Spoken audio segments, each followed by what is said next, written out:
Okay, after that kind of introduction, I don't even know how to start, this thing. But exactly what I said is what you shouldn't say before you start talking. Things like, I just don't know what to say. I don't know if I should be in this room. So those are the kind of that I wanted to start with the things that are no. Oh, Charlie, I'm so humbled. I don't even know why I'm here. Thank you. That reduces your executive presence. You see that I was wearing socks before. I'm not wearing the heels for you. I'm wearing it for me. Yes. Do you understand what I'm saying? I'm wearing the heels for me because in these heels and this black, whatever, black just makes me feel powerful. So sometimes we're doing us, Anna. Yes. We're doing us. Yes. And so even though I was thinking, Charlie, what if I can't present with Charlie Wate, but my content is still correct? They will still clap for me. But for me to be less self-conscious, I wore the heels and this nice jacket. So can you guys applaud me again? Thank you. You see what you just did? When anybody else stands up again to talk or to present, we're going to cheer them before they speak and cheer them after they speak. See what it does? If you were the one standing here and before you say it first, they're like, woo! Like a whole stadium. How will you feel? More confident or less? More powerful or less? Excellent. So you get the concept. All right, so we don't have a lot of PowerPoints. We don't have PowerPoint stuff, so I'm just going to quickly we'll talk more, we'll interact. If you need papers, we're going to send it around. I'm winging this. I just need you to know that I'm winging this. Everybody says, oh, you got this. I'm winging this. And so just basic introductions. She's already said everything I am. I'm sure Araba is going to talk about, yes, you must give testimony also, but not right now. So like she said, I'm an emergency physician. I'm a doctor, in quote, recovering. I don't know what exactly I am, but I'm a lecturer. I'm a business consultant. I like setting up educational entrepreneurship. So they call it edupreneur. So I'm an edupreneur. But more importantly, more than anything else, I like to broker knowledge. So about 20 years ago, I was 18, so you can figure that out. I decided, someone said to me, if you want to hide something from an African, put it in a book. Put it in a book. And I'm going to just ask, let me just sample. How many of you have read one book in the last week? One book in the last week. Oh, above the head, no. One book in the last week. Okay, one book in 2 weeks. In the past 2 weeks. You've picked up any book at all. One book in 3 weeks. One book in the past 4 weeks. Maybe just anytime 4 weeks ago you picked up a book. Okay, if your hand... So that means that we have less than a third of the room who's read a book in a month. So that saying might be right. Now, you wonder why I'm bringing this up, but I think when we get to where we talk with confidence, it's probably going to be my first point. Not because you have to read. And Amma really recommends, she has a book club where she recommends a book for the month and she reviews it with you. And you don't have to pick up a book. You could listen to the book. Now, this is not marketing books for now. But I just wanted to start the intro by saying that someone said that you want to hide a secret of business. So many of you are business people. When I said, have you picked up a book? It means you haven't read one book on business in 4 weeks. One book on making wagashi in 4 weeks. One book of being the best human resource manager in 1 month. And we wonder why we're not as confident. Because that saying says that if you want to hide something from someone, from an African, put it in a book. And I wanted to be different. So from 18, I read a book a month, a book a week, and I graded to a book a day. And when I met Araba 5 months ago, she didn't, I don't think, when was the last time she had read a book before then? Now she outreads me. She outreads me, Charlie, like I'm almost like, didn't I teach her these things? The greenness in me is coming out. But really, like, she reads book and she's like, have you read this book? Before you mention the book, while the author is thinking about the book, I've read it. I need you to pause and think about that. While the author is thinking about the book, I have read it. That was how it was before. Now, I'm beginning to own it that I'll say, have you read this book? And the shame with which I say no, to be honest with you, they don't know that when you say, have you read this book? And I say no, It's shameful for me, even though it's not correct. But I don't. There was a time before you said, oh yeah, I've read it. It was written in 2008. That was on page 3, page 15, page 22. Charlie, I got this. And then Amma is coming to say, have you read this book? And the shame with which I say, who wrote it? So I had a reason for that. But we'll get to that reason. So, but I want you to see, that's the beginning, and I said, I will read a book a month. Over the years, it became a book a week. It became a book a day. Now, maybe that's why I sleep on my bed alone like Riga. Because, Charlie, the books lie in the place. If I had somebody to sleep by my side, where would the books lie? So, the books actually lie. Actually, if I turn and book no day in my bed, it's like something is wrong. I wake up and I put a book there. But it's also the principle from which I began to write, because most of the best ideas are probably when you wake up in the morning. My company, RevCore, which is a human resource, company, whatever. I don't even know what we'll tag that as. But it's called RevCore because of the 5 things. Those who were in our International Women's Day or any of our talks early this year, you see that I gave the 5 values that drive me. One of them was to give wings to people's dreams. So dreams, anywhere I could put wings to your dream, whether it's to help you become a better zonal manager or to help you get some more clarity about finances or something. My job is to make number 1 look good. My superpower is I'm an excellent number 2, and I own it. Everybody wants to be number 1. See, I own it. I'm an excellent number 2. My job is to make number 1 look good. Number 1 could be you, could be my students, could be my parents, but doesn't mean that I'm thinking less of myself or thinking of myself. I'm just thinking of myself less. And we'll talk about how that plays into this equation. So that's a little background. I like the knowledge. Not everybody would like to read. But for me, it was such a trigger. When I'm in a bookstore, I'm like a kid. Like the way you go into a candy store, Charlie, I will be holding the book and smelling like this. Fresh books. I love it. And so I began to figure out how can I use, you come to me, this person wants to talk about this. I know a bit about everything. Maybe I know a lot about emergency medicine, maybe almost everything. But I know a lot about anything else. So I can hold a conversation from politics to football to national NFL, who drafted what, basketball, and I'm not looking for it. Sometimes it just comes. So you wonder why a doctor who should be in white coat, my first dress this morning was scrub. I actually have a scrubs in my back with my lab coat and my sneakers. I probably will still wear it. That's where, when I'm in the ED, in the emergency department, that's my I could see a case and I'm in this, and the thing to do for the patient is not coming. Once I wear that lab coat there or that my scrub, suddenly the X and the Y begins to make sense, is equal to Z. So Vera, maybe I will have to wear my lab coat because I've been trying to diagnose something since. But I'm trying to tell you that all of this plays into your comfortability. If I wore the same thing into an ED, I'll be so out of place. We're talking about presenting yourself as a leader. I don't want you to lose the train of thoughts. So I'm still in that talk. While I get the knowledge and I want to broker it, but then the knowledge had been sitting in my head. Why should a doctor come speak to executives, big people like you, and talking about how to present yourself as a leader? And then I added the small part there, enhancing your executive presence. All right. As a leader, so we talked the last time about value adding. For those of you who are not here, you can come see me in private. So we're talking about how to develop yourself as a value-adding leader.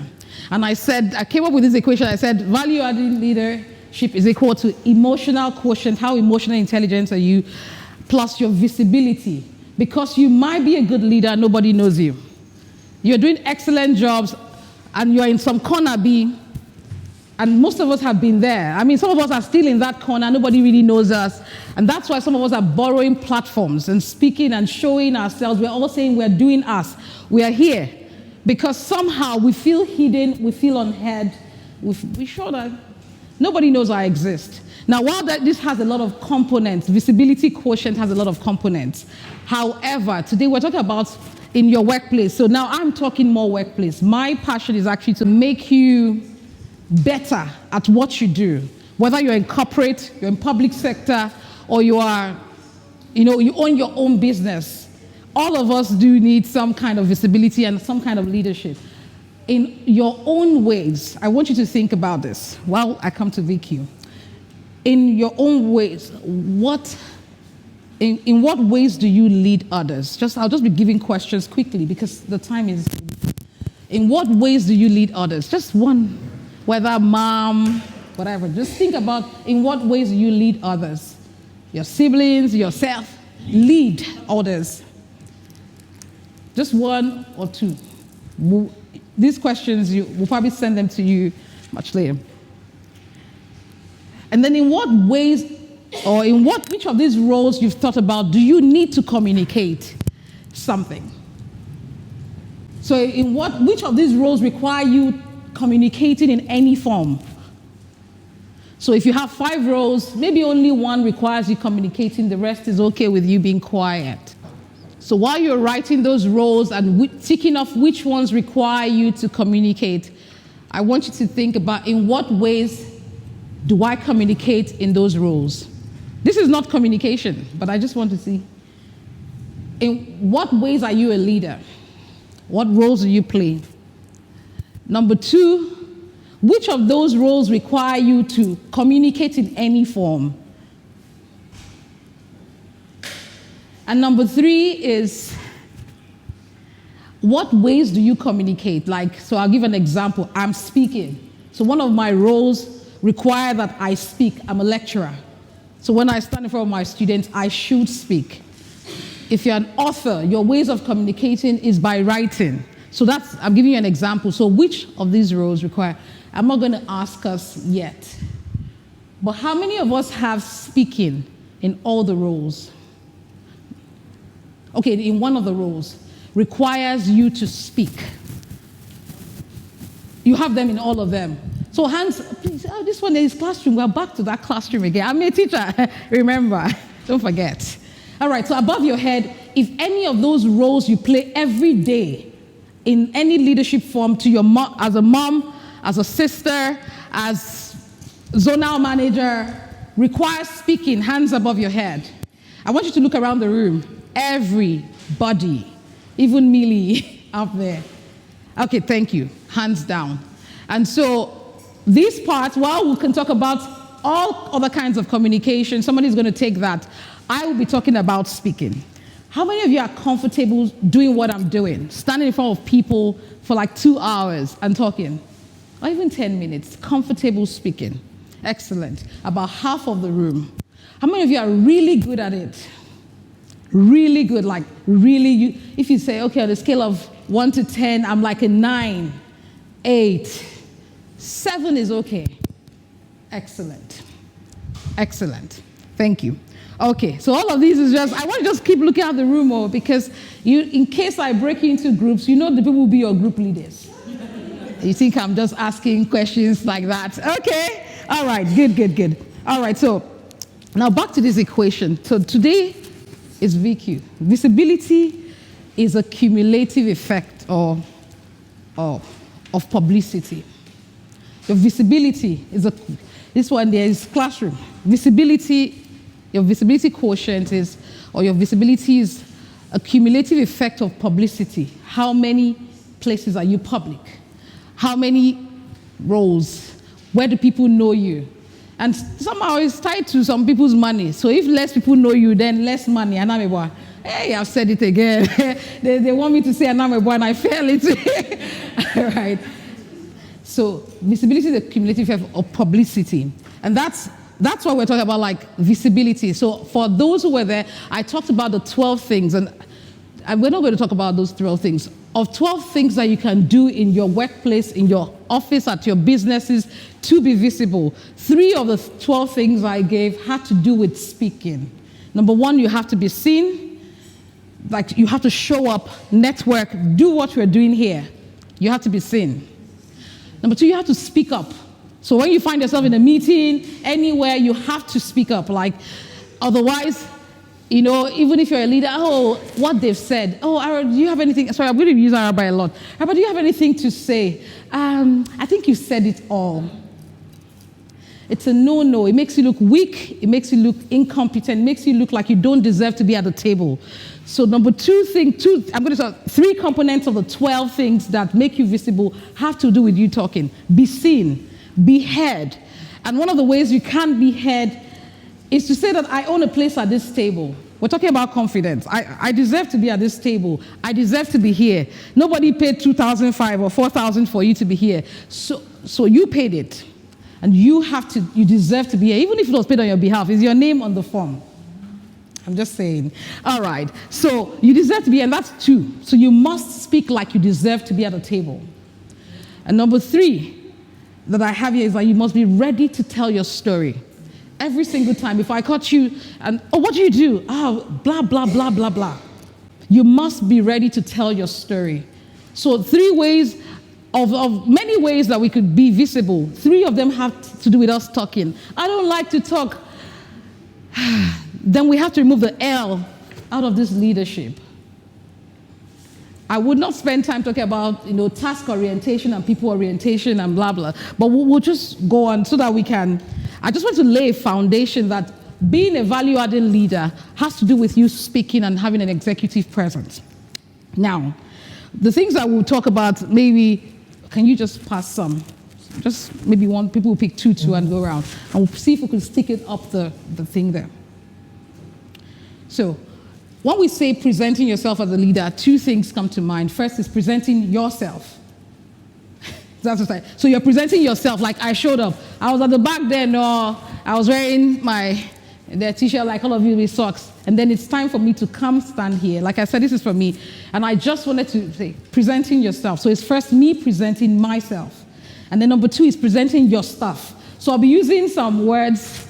So presenting requires you presenting yourself and presenting your stuff. And then what I mean by your stuff is the contents to which what you want to deliver, because the persona delivers the portfolio. That's how I'm thinking. I just used the word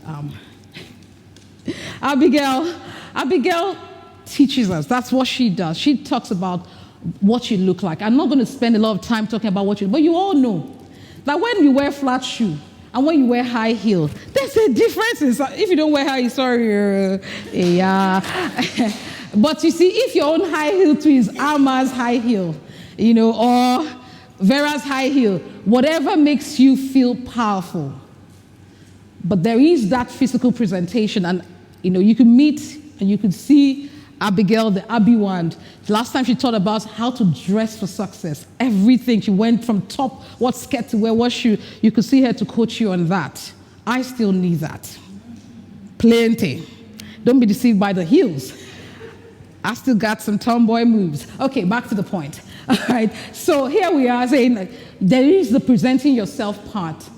As much as that's not what this is about, I'm going to talk about the presenting your stuff, your content. However, the way I showed up today, if I tied my head, like I did in the last presentation, that's why they call me Onyami Boafo, and I tied the head and I said, Onyami Boafo. I will not sing that song. I will sing another song today. However, there's a way you look, and I come into a room, KPMG, PwC, all your companies, and I am here today to tell you about, is this a church service? And there's a way crowd that even if I'm delivering the market, this stuff, you'll be looking at it like, okay, something is already off about that. So even you are laughing, there's something off about it. Now, if that's your image, like Okonjo Iweala, she has her whatever, and she does have executive presence. She ties her head, is your identity. It's cultural also, but whatever happens, whatever that culture in that setting requires, how you present yourself increases your attention of your room or decreases it before you open your mouth. Abby, I'm not selling you, but I'm just going to leave that. So I will be talking about, your content. Sorry, I have to be referring to this. So when we looked at that picture, most of you said, how about you said what? I said approval. No, you said something. Possibilities, and you said hope. Does anybody use the word inspire?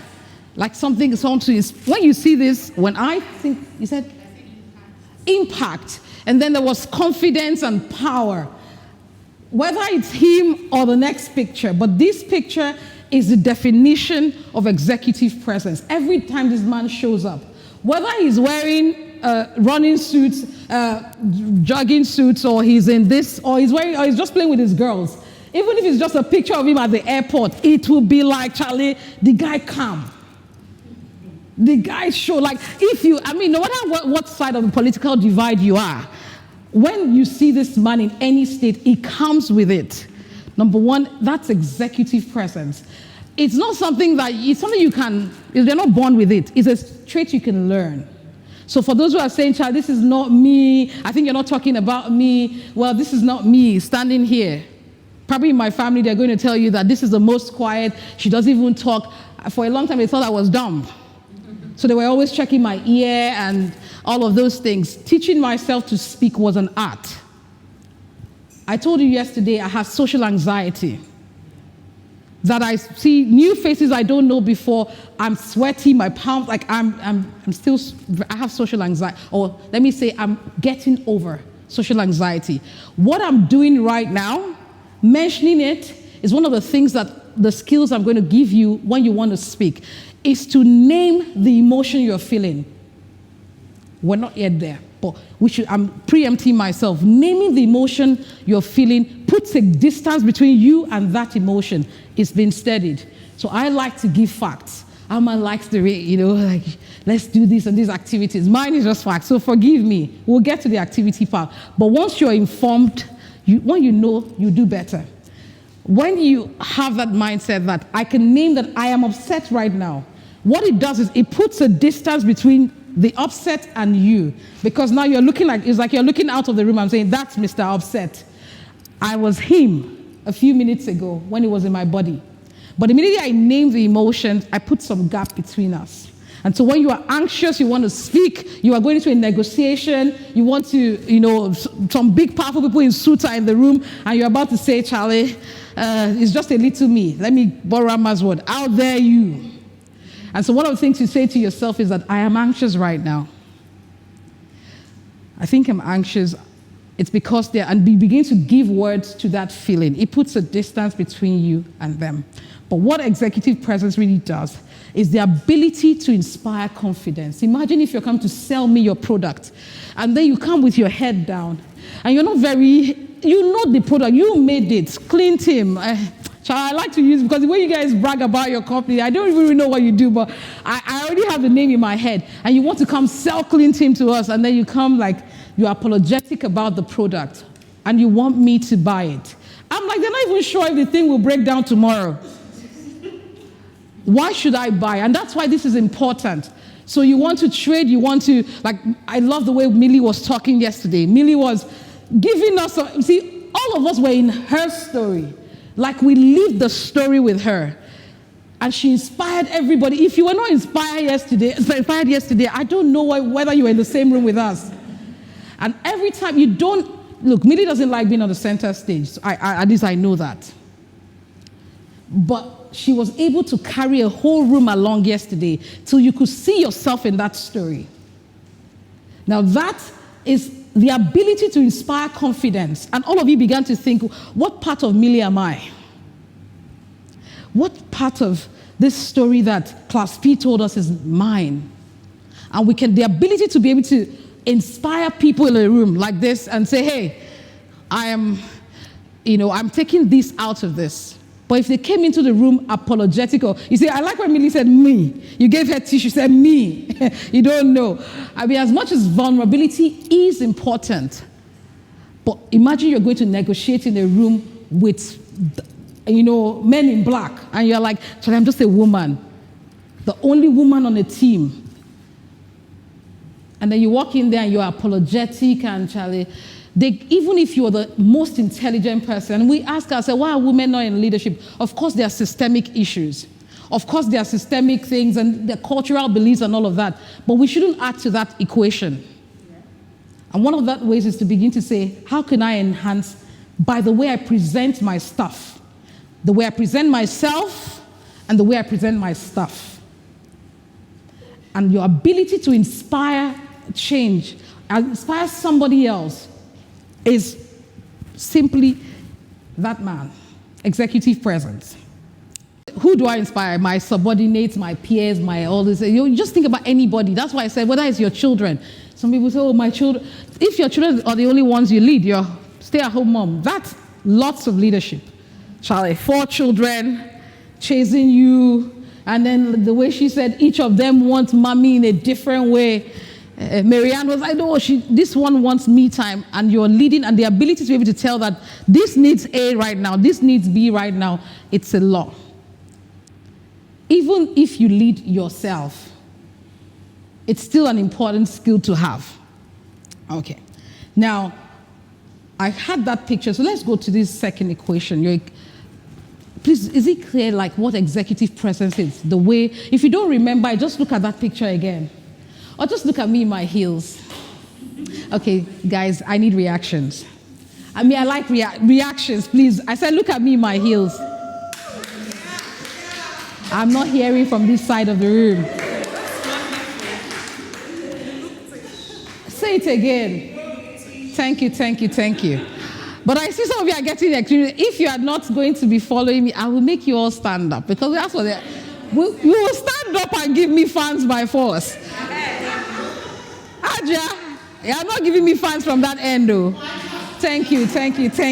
All right. So in this equation, I will be just breaking down just a few points of this.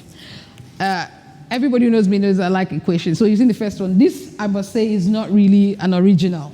But this was a way I could think best to present it. For you to have a high executive presence, people should take notice of you. For you to talk, stand in front of all the people and share your dream. Maybe investors want to invest in your business. For you to have this kind of level of involvement or seriousness to be taken seriously, it's credibility plus ease over ego. And now this mathematics just simply means if this is high and this is high and this is low, will your executive presence be high or low? The mathematicians. If credibility is high, your ease is high, your ego is low. Will your EP be high or low? Hey, mathematics teacher, I will call them.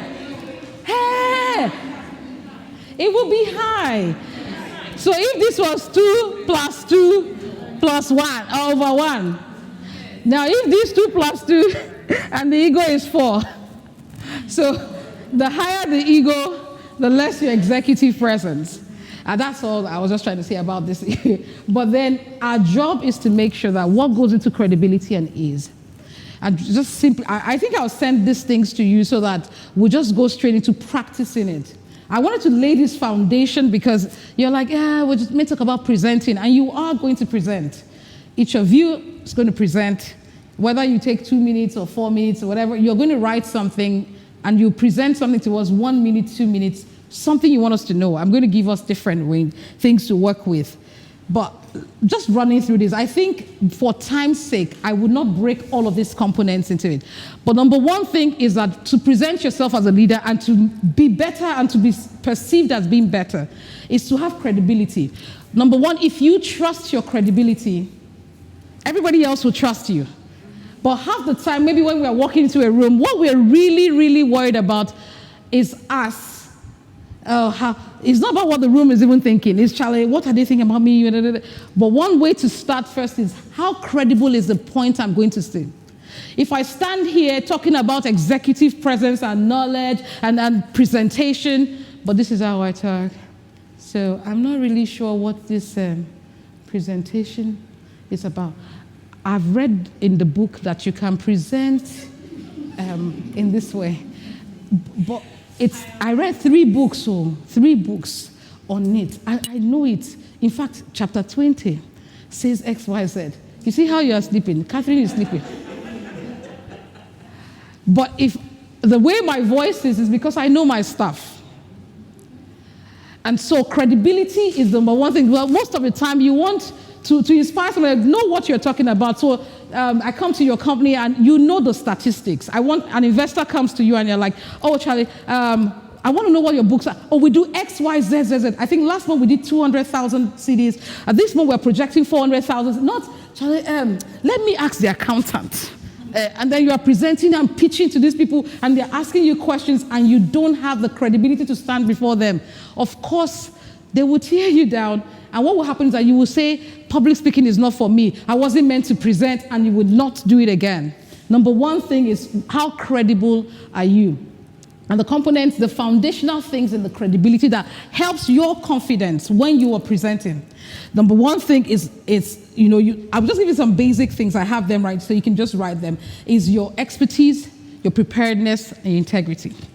This is not the one we're talking about. Expertise, preparedness, and integrity. As for that one, I will not go into it plenty. But those ones are not. So when you've sorted that out, how good am I at what I do? Expertise, your preparedness, and your integrity. How prepared are you about the talk you want to give in front of these executives or your subordinates or whatever? Once you sort that out, that's not where I'm going. Now, those ones are things that you work on before you show up on that scene. That's different. Now, what we're talking about, you are in the room now. And Millie said, I'm going to sit up there because I know, Dr. Nkechi, your voice will carry through this house. Whether I'm mic'd or not, the mic you're hearing is not, this is for recording. However, she says, I can sit anywhere in the house. I know your voice will carry. So number one thing, you're now in the room. Under credibility, you are now in the room. Number one thing is the power of your voice. So now we're giving practical things. I was giving all those foundational things to let you know there are things you do behind the scene for credibility, your expertise, your knowledge, your preparedness, your integrity. Now you are in the room. How do I carry myself as, or to present my stuff? Number one is the vocal power, the power in your voice. I typically would talk this way. So I'm not really sure. Like, I think I should be in my room right now, blah, blah, blah, blah, blah. But if I was talking that way, I would lose you in the next 30 seconds. And your mind would begin to think about the daughter you left at home, the dog that has not been fed. But the power of my voice, that power in your voice. And one of the ways you're going to do that is all of you, can you stand up? And I want you to stand up. When you stand up, I want you to breathe from your belly. So every time you have to stand in front of people, you've learnt your stuff, you're confident. I want you to breathe from your belly or your lower part of your chest. And then out. In, out. Again, out. Now I want you to say ah when you're breathing in. Ah.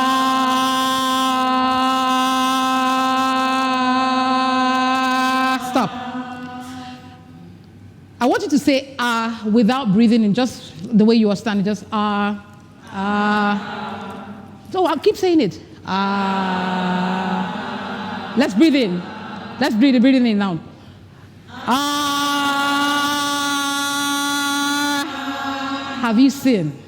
Excellent. Let's clap for ourselves. The power in your voice. So one of the things on that credibility is your vocal power. And so, oh, my voice is low. No, we can be. So my voice is really soft. Every time you speak on when you're breathing in. It builds confidence. Even the way your voice sounded to you when you did and what it does is even your posture changes. Now you're doing this, so imagine me delivering, so you're doing the exercise, but I get nervous, I'm in the room. Before you do anything, stand outside and just taking those deep breaths in and out. It does two things. It eases your nerves. It comes as you're breathing in and out. So they say breathe, those yoga things, breathe. Apart from doing that, learning the art to be able to speak on your inspired breath increases the vocal power. And you can alter that. It means that when you want to say something powerful, you speak on that in. So I will need you to look at the statistics on the board, and then you let your breath out. So you speak with that breath in. And then when you let it out, maybe you want to make the point less emphatic. So you go, I would need you to look at that. Thank you. So I said the thank you on breathing out because I don't need to say, thank you. Have you seen the difference? Yeah. So when I need to increase my vocal power, and so in your vocal power, you're looking at the range, how loud it is. You're saying that, I'm really happy for you all. That sounds weird. But if you had to say, I'm so upset about what you did, now that carries the power. I'm so happy for you. That's a different power. And so your vocal power adds your ability to be able to dial up or dial back the vocal power helps you. It gives you a different kind of look. And all the secret is speak when you are taking that breath in. Now those who can do that for 18 seconds, so you can practice that, keep doing it. And if you can hold your breath and say for 18 seconds, your voice will begin to gain power. If I was to measure it without breathing out at all, if you're unable to do that, it means that your vocal range for speaking, not the choir mistresses here, Mipacha, we thank you. Some of us can just sing in the bathroom. I'm saying that your vocal power, speaking from the belly, on that inspiration, and then if you can hold that for 18 seconds and keep talking and keep talking and keep talking and keep talking and keep talking and keep talking and keep talking, keep talking, keep talking, keep talking. 18 seconds. I can do mine for 30. Oh, don't clap. This is an art you can learn. But you can just clap for shaggy reasons. All right. And so you find that vocal power, you can all practice it. Can everybody hold in their breath? Can we all do that? And can we all release the breath? It means that you can increase the power in your voice. Practical things. You walk into the room, go into the bathroom, and do then you come out. Yes, so back to the presentation. And then you talk. Your body language, everything else. Remember you prepared. So that's step one. Now, the other thing I want us to look at is also your vocal variety. So your vocal variety. And I've mentioned this. It helps you when you're presenting. So let me just list all the things I have here. Speed, and then volume. We've talked about some of them. And then filler words. And then I think the last one will be whether you're fidgety or not.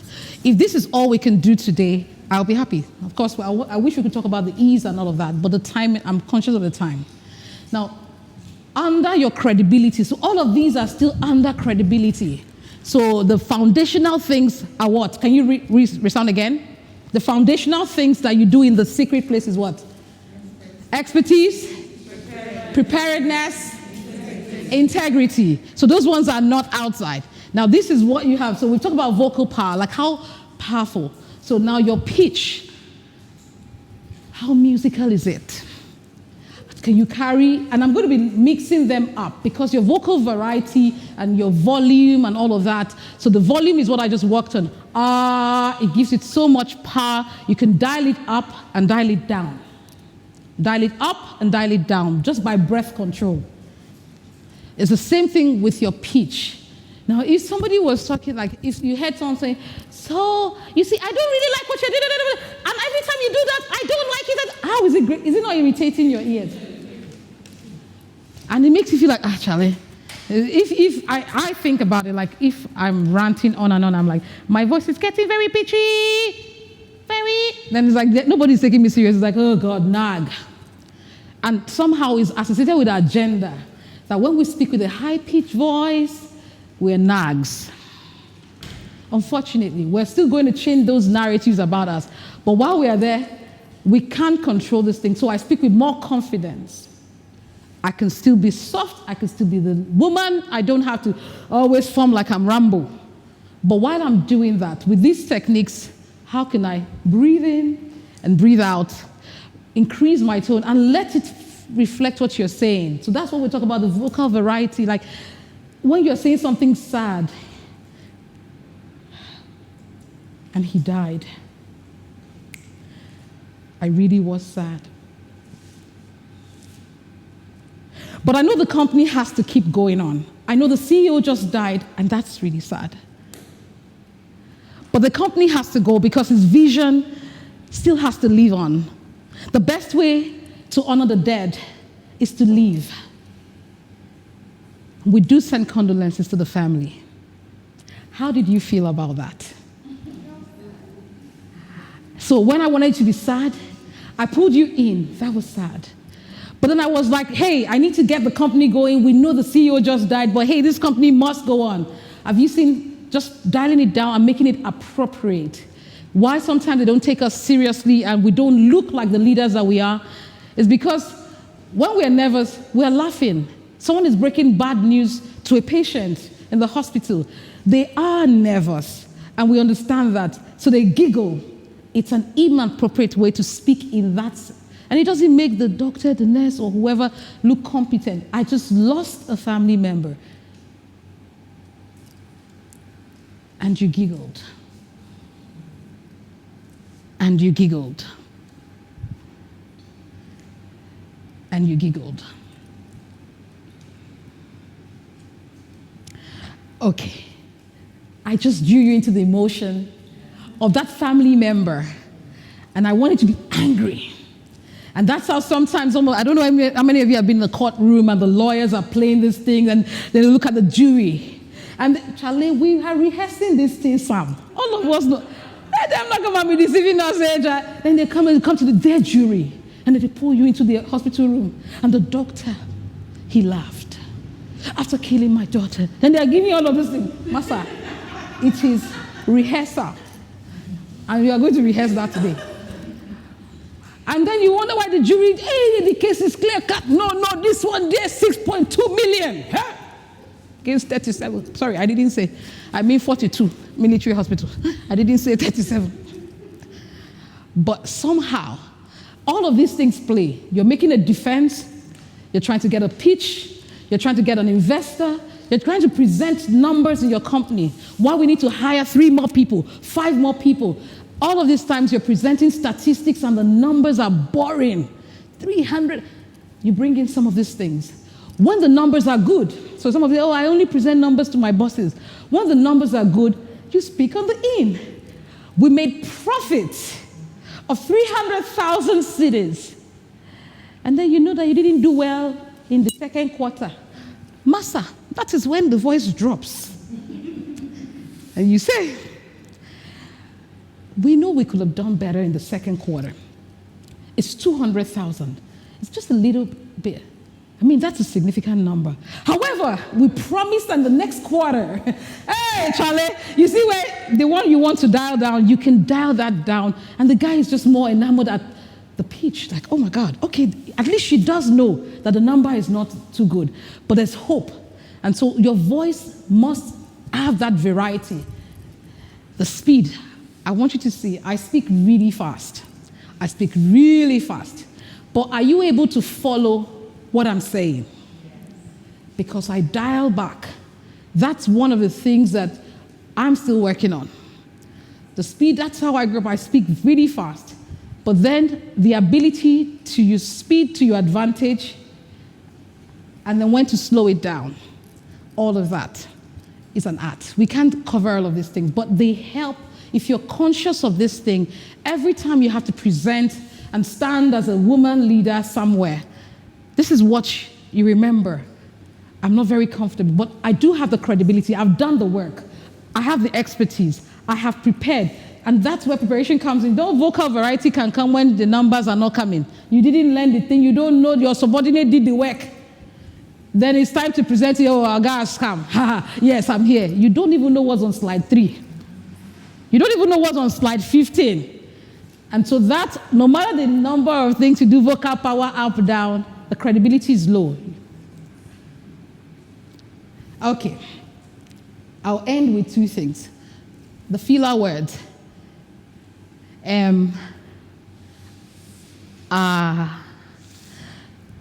So it's like, I mean, you're waiting for me to start talking, right? Yes, I started talking already. Filler words. Can you imagine if you're presenting something and we're not conscious, but I want you to start doing that. Maybe for the rest of the day or when you are practicing, every time somebody says, so even me, just say, hey, I just want, for shaky reasons, just help me. Because now you're conscious that it reduces how confident you look and how people take you seriously. You know what I mean? You know what I mean? You know what I mean, right? You know what I mean? You know what I mean? So as I was saying, but you know what I mean, right? It is irritating. Exactly. So you guys thought, after the third one is like, where's she going? We say yes now. Can you imagine? We are saying yes. Why is she not getting the point? Like, it's irritating. Sometimes it's annoying, but we don't even realize how much. So these numbers, our patients were like, it's like, and then we saw the patient. You get what I'm saying? All of those things. What are you saying? After like 3 seconds, it's like, Mama, does this person, can you get us a more senior person? You know when maybe a subordinate is presenting and is going and they say, can we see the manager? Can we see the owner of the company? Because there's somehow you don't realize, you probably know the stuff, but you're not conscious. One of the ways to do is to take pauses. It helps both with speed and with this one. Enjoy pausing. So that's what I use for speed.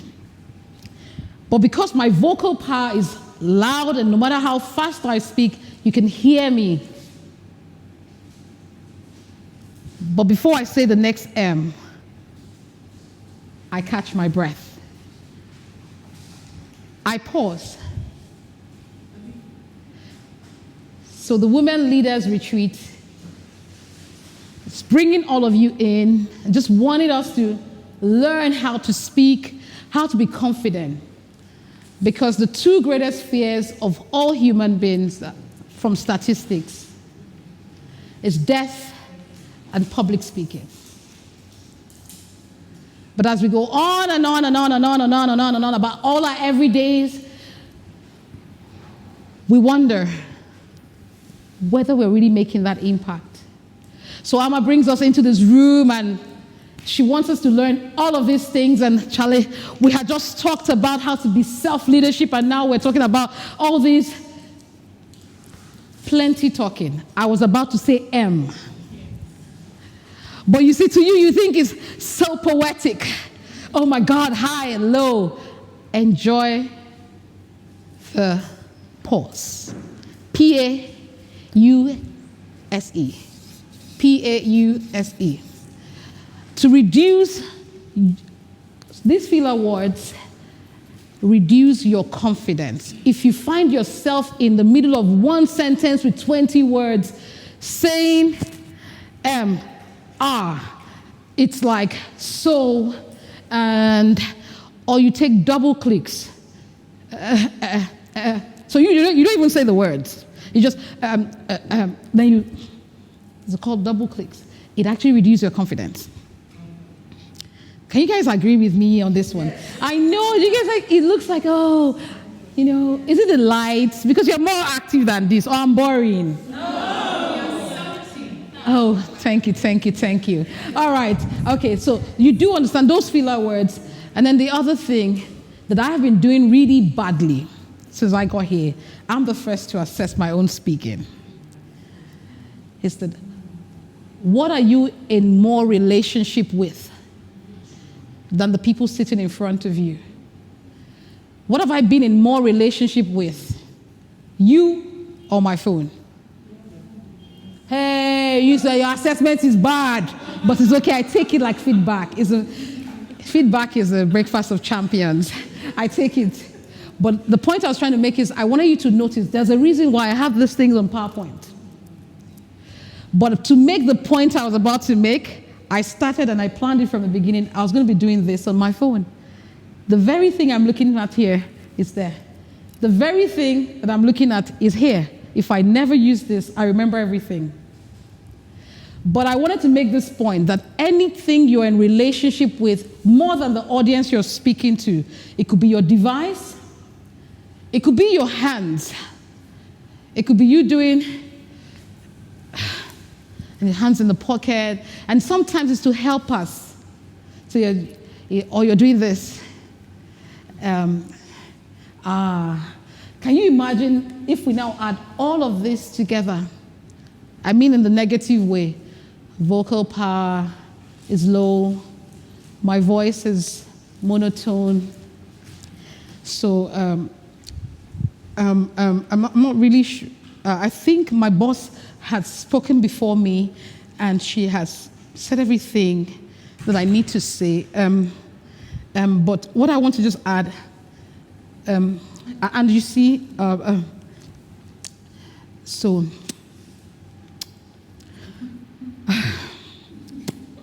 And then you're smacking. So I want you to begin to think now, right? On your, just a little pause. We're going to enjoy the pause. What do you typically do more? Whether it's your hand, your eyes, your teeth. I want you to be aware. Think about the last time you spoke somewhere. What are the things you do when you're fidgeting that distracts you? I want you to just write. As for you, dear, you bribed me with wagashi, but that's why I'm not coming there. You are my focus today, but I'm not going there because she bribed me.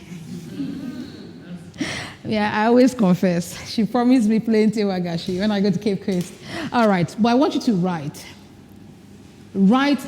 Just think back at any time you've had to speak. As for Ajia, very confident mommy. But I want you to think, all of us have something we're in relation that distracts us when we're nervous. It could be that you do this with your hands. Maybe it's sweaty. Maybe you smack your lips, or you have this habit of blinking like 300 times in a second. But once you're aware of it, I want you to pause while I grab water. And then you're going to share so that we know. Sometimes you've forgotten that that's your own also.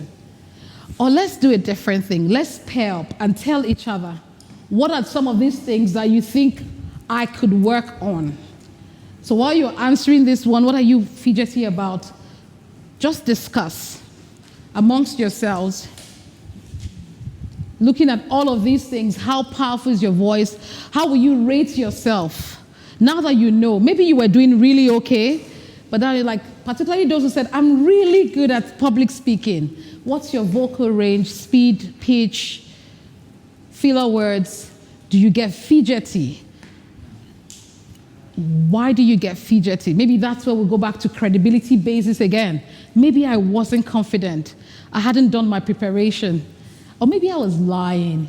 Where the boss says, tell them that it was at 4 o'clock the meeting started. But really it was 6. And because speaking is physiological, even when you are lying, your body cannot. That's why lie detectors work, unless you can master those things. Because even though your mouth is saying something, the real truth is still physiological. Okay, I'm taking the pause. Thank you.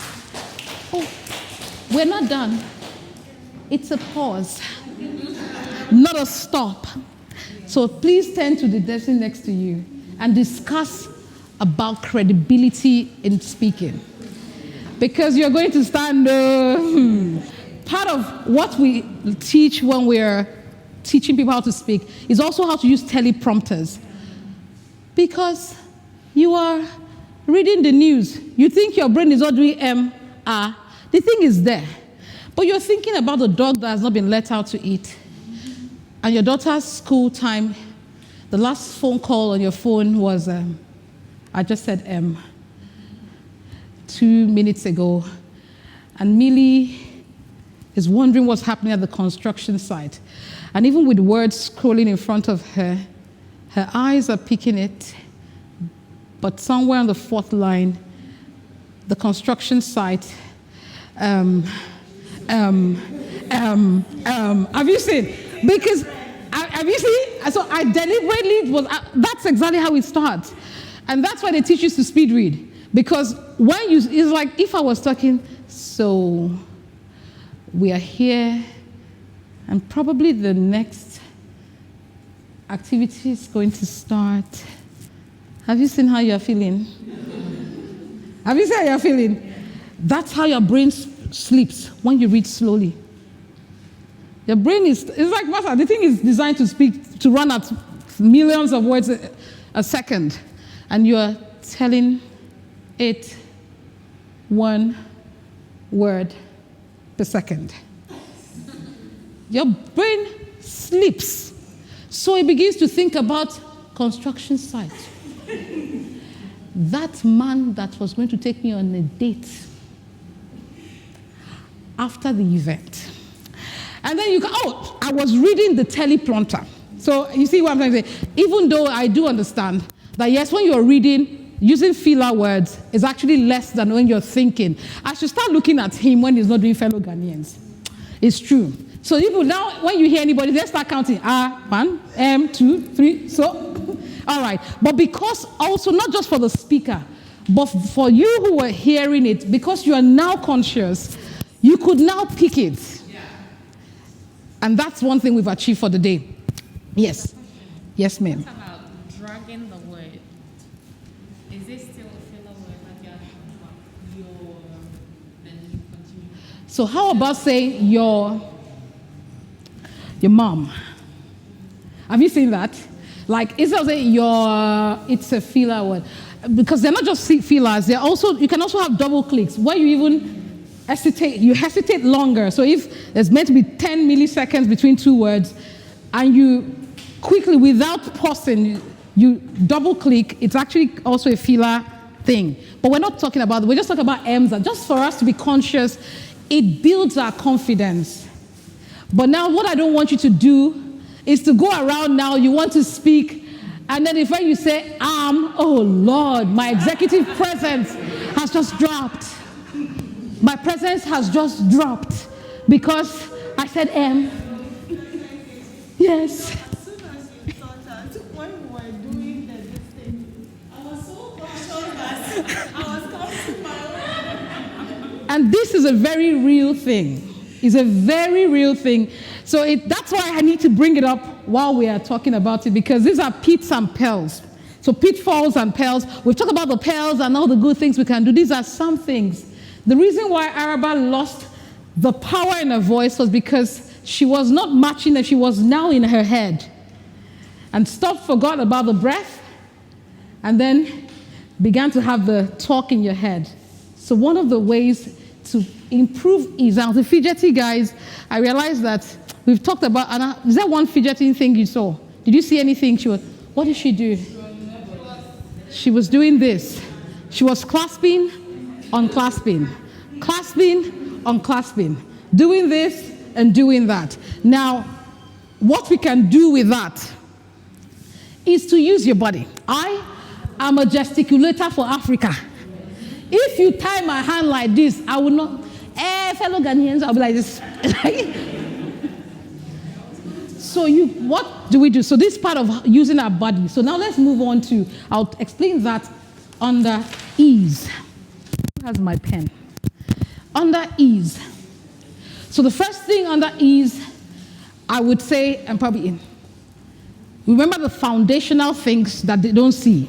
So we're going to start, the foundational things that you don't see to put you at ease every time you want to speak is sleep, diet, exercise.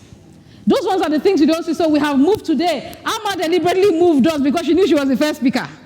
So she was making us do TikTok and things, you see, because really the foundation, just like we have, what are the three things we had under the first one? The foundational things. Well, what? Under credibility. Expertise, preparedness, integrity. Now the foundational ones under ease is diet.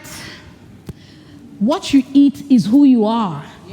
Now you've just had like plain banku, then you want to come and talk, and you wonder why you think your body is like this. Executive presence is gone. You're heavy. Or you have lots of toxins in your body and you're not feeling. These are behind the scene things. So remember, we're talking about foundational things. Then we'll talk about when you are in the room, in the moment. So diet, what you eat is who you are. That one, let's not go to it. Franca will handle that one. Sorry, she's not here. Exercise. When you move, it kind of clears you, and there's a lot of confidence, and your chest opens up. So all those TikTok things that we're doing today, it was opening us up to speak. So sometimes you find people when they're about to speak, they go to the washroom and they're doing this. Because as you increase your body, movement and all of that, there's something about confidence. And now, apart from the fact that the exercise and the diet and all of those things help your persona, helps who you are as a person, it also does something to the mind, and it prepares you. So you find people doing to shake off anything that they are uncomfortable with. The ease here is, I know my stuff, but I need to deliver it with as much ease as I can. And so all the exercises opens up your lungs, your mind, it makes all the juices flow. So you come straight from bed. I have a talk at 7 a.m. Hey, Charlie, I forgot my dress. And then you enter the place, and what will happen to your speech? You get right out of bed, no form of exercises. You are drained. So exercise, it doesn't have to be TikTok. It can just be from at least 20 minutes walking, whatever it is, get moving. We won't spend time on that. So diet, exercise, all those comininis, those other things that just make you, whatever makes you feel at ease. Now let me see if I still want to keep this picture here, but I don't want to be distracted. So I want to look at the things and just see which ones I can move on to. All right, so I think social support was the last thing I haven't said. So social support here. And sometimes you're about to give a speech, call a friend. It's an important pitch of your job, of your career. I want to bounce this idea off you. You don't have to even rehearse all of the speech, but hey, can I bounce this idea off you? And if you don't have someone, pick up your phone, voice memo. Record your thoughts and play it back. It's like an audience. And then play it back to yourself and listen to how you speak. And then you say, I didn't. Well, that's a behind the scenes something. So we deal with that. When you don't have anyone to. Yeah. And then you record. Yes, you don't like your voice. That's why I said it's a behind the scenes something. That's another foundational thing we need to deal with. I don't know if I'm allowed to say this on camera, but I'm as authentic as they come. I don't like my face in pictures or videos. Before Alma could get this thing, she had, Nkechi, do you mind? I'm like, as long as it's not in my face.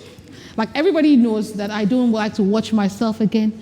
But my voice, I didn't do all this work on vocal power and variety for me to hate my voice. I love my voice. I hope you do too. Fans, please, fans, please.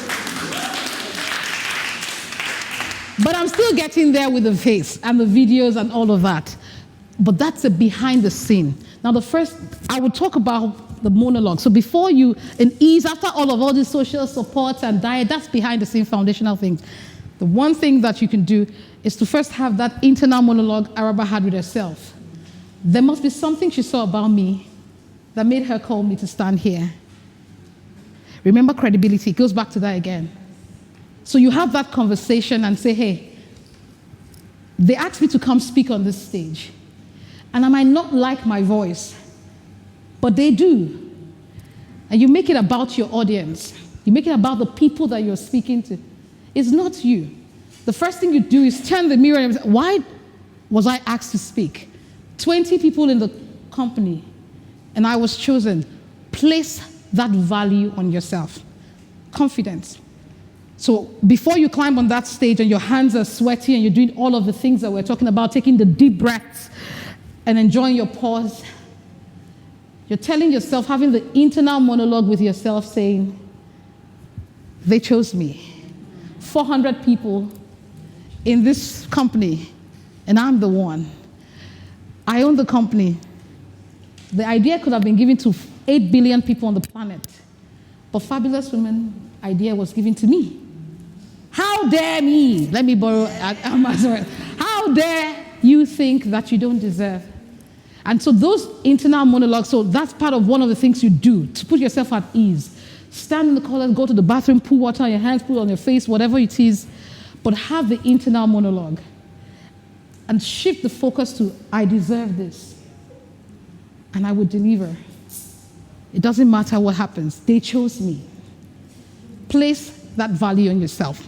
I hope you understand that sometimes just use your body to depict. So if you want to say, I was leaning to, so for example, we're leaning towards producing more things this year. You see what I just done? I leaned to match the words I'm saying. But it's like, we're going to take a step back to reflect on the things that I just said. Have you seen what I did? I took a step back to match what I'm saying. And when you do that, it takes away, it makes you look like Charlie. She knows what she's talking about. How many of you feel like I know what I'm talking? Credibility. Oh, fine, thank you. All right. One last thing. Can we stand up and do our R's again? R, and I take a bow. On that in-breath, let's go. We're going to count 30 seconds. Oh, no, let's do 15 seconds. And you breathe. You take your words on that R. So let's start. 1, 2, go. Deep in-breath.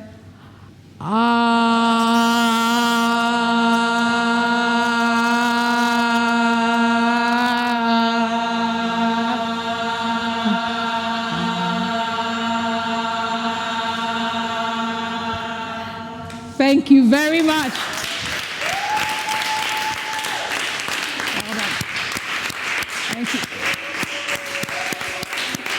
Thank you. Thank you.